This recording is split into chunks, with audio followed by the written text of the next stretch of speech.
Mise au point du secrétariat général de la SENCO sur les propos du vice-premier ministre Jean-Pierre Bemba à l'endroit de l'Église catholique en République démocratique du Congo. Le secrétariat général de la SENCO a suivi avec stupéfaction les propos ahurissants, discourtois et menaçants d'un ton martial du vice-premier ministre Jean-Pierre Bemba à l'endroit de l'Église catholique dans son interview à la radio Top Congo ce mardi 4 décembre 2024. Sans nous en cacher, ces propos belliqueux et truffés de contre-vérités nous ont paru peu honorables pour un homme d'État de son rang. Nous trouvons particulièrement indécent de parler des politiciens en robe. Pour rappel, parlant de l'Église catholique, le ministre des Transports et Voies de Communication a commencé par affirmer que le président de la République a accordé à chacun des 47 diocèses la faveur de bénéficier d'un montant de 1 million de dollars pour la contribution des œuvres caritatives et de développement. Une première dans l'histoire de notre pays, s'est-il exclamé. Ensuite, il s'est interrogé si les ouvrages financés ont été réellement réalisés, insinuant par le fait même que les fonds octroyés pourraient avoir pris une autre destination. Nous comprenons bien l'ironie cachée derrière une interrogation apparemment innocente. Nous déplorons cette sortie médiatique émaillée d'allusions, d'attaques et de procès d'intention contre l'Église catholique en République démocratique du Congo. Nous sommes affligés de constater que M. Bemba ne maîtrise pas les dossiers des projets financés par le Trésor public à la demande du chef de l'État. Au nom de la sagesse élémentaire, il aurait intérêt à s'informer davantage avant de prendre publiquement la parole. Revenons aux faits. La vérité est qu'il y a plus de 2 ans, à la demande personnelle et insistante du président de la République, conformément à la mise en application de l'accord cadre entre le Saint-Siège et la République démocratique du Congo sur les matières d'intérêt commun, le gouvernement de la RD Congo et l'Église catholique ont convenu de collaborer pour la mise en œuvre de projets sociaux et économiques à impact visible en faveur des populations locales à travers les 48 diocèses de la RD Congo. Sans jamais avoir été demanderesse, et surtout dans le souci de rendre service à la population, de bonne foi, l'Église s'est engagée. Auréolée de son expérience incontestable en matière de développement et des avantages de son omniprésence en territoire congolais, elle a accepté cette lourde charge en vue de contribuer au bien commun des Congolaises et des Congolais qui, comme on le sait, est souvent compromis à cause de la mauvaise gouvernance et de la corruption. Signalons toutefois que, pour des raisons pertinentes, largement compréhensibles, l'archidiocèse de Kinshasa s'est abstenu d'accéder au fonds. Dès le départ, le gouvernement congolais s'est engagé à mettre à la disposition des diocèses trimestriellement un fonds pour la mise en œuvre des projets retenus par chacun des 47 diocèses en RD Congo. Pour des raisons de trésorerie, il n'a malheureusement pas respecté l'échéance, mais il n'a pas renoncé aux engagements pris. À ce jour, plus de 2 ans après cet accord, seulement 2 tranches de 300 000 dollars ont été données, la première en 2022 et la deuxième en 2023, soit $600,000 par diocèse. Tous les diocèses se sont mis à l'œuvre. Certains ont même reçu la visite du conseiller principal du président de la République en charge des questions religieuses.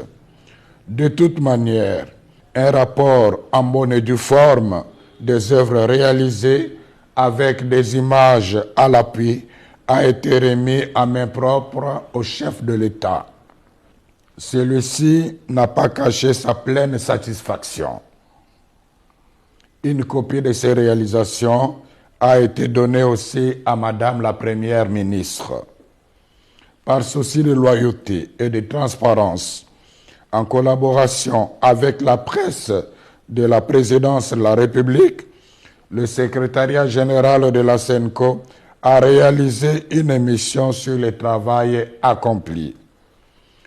Toutefois, comme le rythme du financement n'a pas été respecté dans tous les diocèses, certains chantiers très avancés sont restés inachevés. À ce jour, une autre tranche de $300,000 a été annoncée et permettra de continuer l'exécution des projets réalisés avec beaucoup de sacrifices en dépit d'énormes difficultés de transaction et de transport. Quant à nous, sans faux fuyant, nous sommes prêts à recevoir l'IGF pour vérifier toute la comptabilité. La SENCO avait dès le début prévenu les gestionnaires locaux de ces projets qu'elle ne couvrira personne en cas de malversation financière. Nous demandons au vice-premier ministre Jean-Pierre Bemba de rendre publiques les preuves de ces allégations de $1 million mises à la disposition de chaque diocèse. En même temps, nous continuons d'attendre patiemment celle de la prétendue collaboration qu'il avait insinuée, sans foi aux yeux, de notre mission d'observation électorale avec les Russes pour pirater les serveurs de la CENI. Qui dans ces pays ne sait pas que l'Église catholique, sans l'aide de l'État congolais, dépense chaque année des fonds immenses pour réaliser les œuvres d'utilité publique comme les écoles, les hôpitaux, les routes, les ponts, les hommes de vieillards, les orphelinats, etc. Par ailleurs, nous avons apprécié que le vice-premier ministre, ministre des Transports et Voies de Communication, rappelle la mission des hommes de Dieu de rassembler tous les fils et filles de la RDC, de parler de la paix et de l'unité.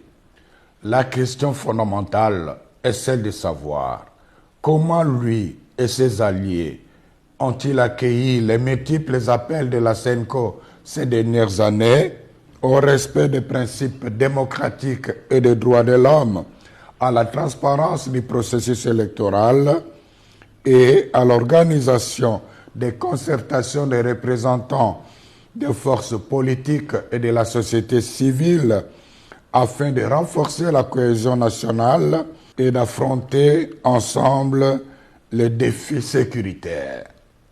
N'est-ce pas au nom de la même paix que la SENCO demande de ne réviser ni changer maladroitement et imprudemment la Constitution? C'est toujours au nom de la paix que la même Église catholique avait demandé au VPM Jean-Pierre Bemba de ne pas s'engager dans un conflit armé post-électoral. Conflit qui a fait plus de 200 morts, dont les enfants en uniforme en 2007 en pleine ville de Kinshasa. Où trouve-t-on la haine dans les messages de l'Église catholique? Nous réclamons les preuves tangibles. Aussi, faut-il rappeler qu'aimer quelqu'un ne signifie pas applaudir même ses erreurs.